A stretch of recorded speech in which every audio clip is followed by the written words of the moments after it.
திருப்பத்தூர் மாவட்டம் நாற்றம்பள்ளி அருகே மது போதையில் இருந்த நபர் பிக்கப் வேனை ஓட்டிச் சென்று இருசக்கர வாகனத்தின் மீது மோதியதில் இளைஞர் பரிதாபமாக உயிரிழந்தார். கிழக்குமேடு பகுதியில் உள்ள டாஸ்மாக் கடையால் அடிக்கடி விபத்து ஏற்படுவதாக கூறி அதனை உடனடியாக அகற்ற வேண்டும் என்று கூறி விபத்தில் இறந்த இளைஞரின் சடலத்துடன் அப்பகுதி மக்கள் சாலை மறியல் போராட்டத்தில் ஈடுபட்டனர்.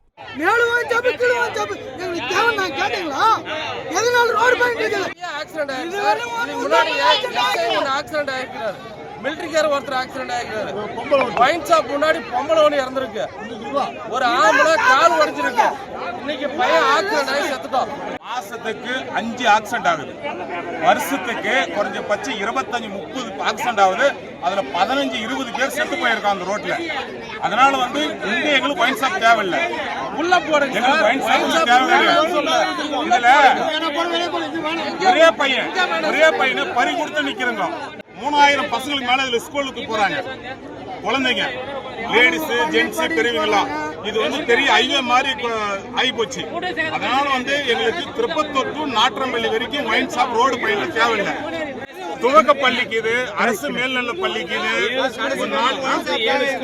மொத்தம் இந்த வழியில போனா 7 ஸ்கூல் இருக்குது. சரிங்களா? எங்களுக்கு இந்த வைன் ஷாப் இங்க இருக்க கூடாது.